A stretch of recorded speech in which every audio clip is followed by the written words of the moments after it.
ओम नमः शिवाय। प्रिय शिव भक्तों, आज हम शिव पुराण विद्येश्वर संहिता के 9वें अध्याय में लिंग पूजन का महत्व के बारे में जानेंगे। तो चलिए शुरू करते हैं। जय भोलेनाथ। नंदकेश्वर कहते हैं, ब्रह्मा और विष्णु भगवान शिव को प्रणाम कर चुपचाप उनके दाएं बाएं भाग में खड़े हो जाते हैं। उन्होंने पूजनीय महादेव जी को श्रेष्ठ आसन पर बिठाकर पवित्र वस्तुओं से उनका पूजन किया। दीर्घ काल तक स्थिर रहने वाली वस्तुओं को पुष्प वस्तु तथा अल्प काल तक टिकने वाली वस्तुओं को प्राकृत वस्तु कहते हैं। हार, नुपुर, क्यूर, किरीट, मणिमय कुंडल, यज्ञोपवीत, उत्तरीय वस्त्र, पुष्पमाला, रेशमी वस्त्र, हार, मुद्रिका, पुष्प, तांबूल, कपूर, चंदन एवं अगरू का अनुलेप, धूप दीप, श्वेत छत्र, व्यंजन, ध्वजा, चंवर तथा अनेक दिव्य उपहारों द्वारा जिनका वैभव वाणी और मन की पहुँच से परे था, जो केवल परमात्मा के योग्य थे, उनसे ब्रह्मा और विष्णु ने अपने स्वामी महेश्वर का पूजन किया। इससे प्रसन्न होकर भगवान शिव ने दोनों देवताओं से मुस्कुराकर कहा, पुत्रों, आज तुम्हारे द्वारा की गई पूजा से मैं बहुत प्रसन्न हूँ। इसी कारण यह दिन परम पवित्र और महान होगा। यह तिथि शिवरात्रि के नाम से प्रसिद्ध होगी और मुझे परम प्रिय होगी।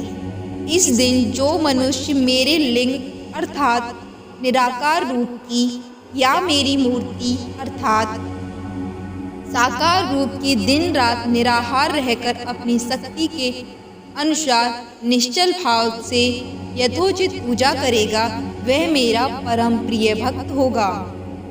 पूरे वर्ष भर निरंतर मेरी पूजा करने पर जो फल मिलता है, वह फल शिवरात्रि को मेरा पूजन करके मनुष्य तत्काल प्राप्त कर लेता है। जैसे पूर्ण चंद्रमा का उदय समुद्र की वृद्धि का अवसर है, उसी प्रकार शिवरात्रि की तिथि मेरे धर्म की वृद्धि का समय है। इस तिथि को मेरी स्थापना का मंगलमय उत्सव होना चाहिए। मैं मार्गशीर्ष मास में आर्द्रा नक्षत्र से युक्त पूर्णमासी या प्रतिपदा को ज्योतिर्मय स्तंभ के रूप में प्रकट हुआ था। इस दिन जो भी मनुष्य पार्वती सहित मेरा दर्शन करता है अथवा मेरी मूर्ति या लिंग की झांकी निकालता है, वह मेरे लिए कार्तिकेय से भी अधिक प्रिय है। इस शुभ दिन मेरे दर्शन मात्र से पूरा फल प्राप्त होता है। यदि दर्शन के साथ मेरा पूजन भी किया जाए तो इतना अधिक फल प्राप्त होगा कि वाणी द्वारा उसका वर्णन नहीं किया जा सकता। लिंग रूप में प्रकट होकर मैं बहुत बड़ा हो गया था, अतः लिंग के कारण यह भूतल लिंग स्थान के नाम से प्रसिद्ध हुआ।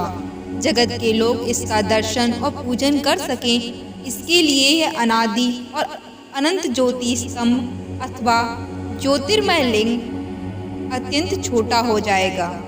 यह लिंग सब प्रकार के भोग सुलभ कराने वाला तथा भोग और मोक्ष का एकमात्र साधन है। इसका दर्शन, स्पर्श और ध्यान प्राणियों को जन्म और मृत्यु के कष्ट से छुड़ाने वाला है। शिवलिंग के यहाँ प्रकट होने के कारण यह स्थान अरुणाचल नाम से प्रसिद्ध होगा तथा यहाँ बड़े बड़े तीर्थ प्रकट होंगे। इस स्थान पर रहने या मरने से जीवों को मोक्ष प्राप्त होगा। मेरे दो रूप हैं, साकार और निराकार। पहले मैं स्तंभ रूप में प्रकट हुआ, फिर अपने साक्षात रूप में। ब्रह्मा भाव मेरा निराकार रूप है तथा महेश्वर भाव मेरा साक्षात रूप है। ये दोनों ही मेरे सिद्ध रूप हैं। मैं ही परब्रह्म परमात्मा हूँ। जीवों पर अनुग्रह करना मेरा कार्य है।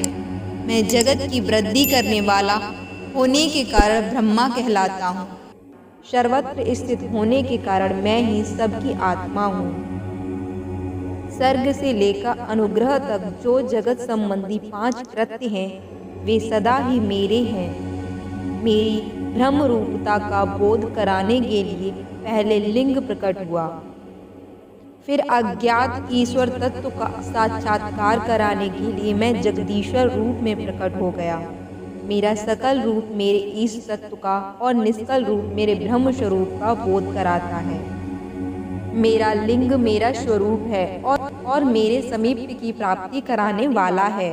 मेरे लिंग की स्थापना करने वाले मेरे उपासक को मेरी समानता की प्राप्ति होती है तथा मेरे साथ एक तत्व का अनुभव करता हुआ संसार सागर से मुक्त हो जाता है।